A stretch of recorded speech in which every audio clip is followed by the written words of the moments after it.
देश की ताकत तीनों है मान, जवान, किसान और जनता महान।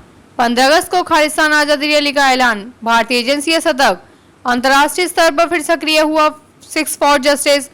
भारत में बड़ी कूटनीतिक हलचल। 6 फॉर जस्टिस एसएफजे के प्रमुख गुरपवंत सिंह पन्नू ने एक बार फिर अंतर्राष्ट्रीय मंच से भारत सरकार के खिलाफ अपना विरोध दर्ज करवाने की कोशिश की है। पन्नू ने 15 अगस्त के मौके पर अमेरिका की राजधानी वाशिंगटन डीसी स्थित भारतीय दूतावास के बाहर खालिस्तान आजादी रैली आयोजित करने की घोषणा की है। इसके साथ ही इन्होंने 17 अगस्त को खालिस्तान जनमत संग्रह कराने की भी बात कही है।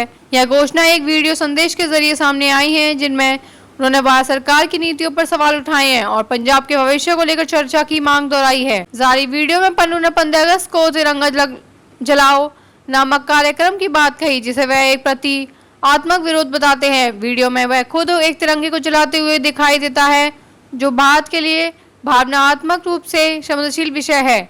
उनका कहना है कि यह विरोध भारत सरकार द्वारा सिख समुदाय के साथ किए गए कथित भेदभाव के खिलाफ है। वीडियो में उन्होंने भारतीय एजेंसी और विदेश मंत्रालय को भी खुली चुनौती दी है कि वह इस रैली को रोक कर दिखाएं। 17 अगस्त को वाशिंगटन में आयोजित होने वाला खालिस्तान जनमत संग्रह को लेकर एसएफजे का दावा है कि इसमें अमेरिका और कनाडा में बसे हजारों समर्थक शामिल होंगे। यह जनमत संग्रह भारत सरकार के लिए वैधानिक रूप से बाध्यकारी नहीं है, लेकिन यह संगठन इसे सिखों की भावनाओं की अभिव्यक्ति के रूप में प्रस्तुत करता है। भारत सरकार इस प्रक्रिया को पूरी तरह अवैध और भ्रामक मानती है, जबकि अमेरिकी सरकार ने अब तक इसे अभिव्यक्ति की स्वतंत्रता के दायरे में आने वाला मामला कहकर कार्रवाई में पेश किया है। गुरपतवंत सिंह पन्नू कौन है? पन्नू मूल रूप से अमृतसर के खानकोट गांव से हैं। वर्तमान में अमेरिका में रहते हैं और 6 फॉर जस्टिस एसएफजे संगठन चलाते हैं। उनके पास अमेरिका और कनाडा दोनों ही नागरिकता है। भारत सरकार ने 2019 में एसएफजे को गैरकानूनी घोषित किया था और 2020 में पन्नू को आतंकी घोषित किया।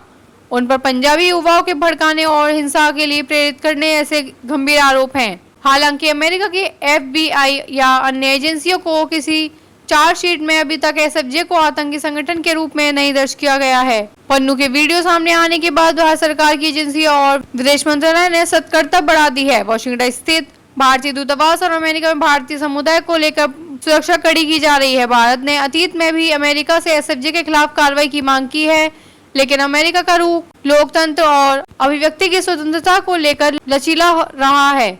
भारत इस बार भी राजनीतिक स्तर पर विरोध दर्ज कराने की तैयार में है। एसएफजे का दावा है कि वह केवल एक लोकतांत्रिक तरीके से पंजाब के भविष्य को लेकर जनमत की बात करता है। वहीं भारत सरकार और देश की बड़ी संख्या में जनता इस देश की अखंडता और सुरक्षा के खिलाफ मानती है।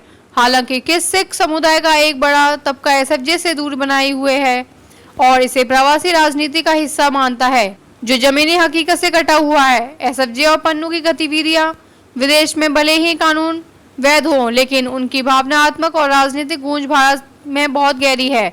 ऐसे में भारत सरकार को न सिर्फ सुरक्षा के स्तर पर बल्कि वैश्विक स्तर पर राजनीतिक दबाव भी बनाना होगा। देखते रहिए shed speak TV. Like, share, subscribe करना ना भूलें। देश, लोकतंत्र और भविष्य की सबसे बड़ी खबरों के लिए।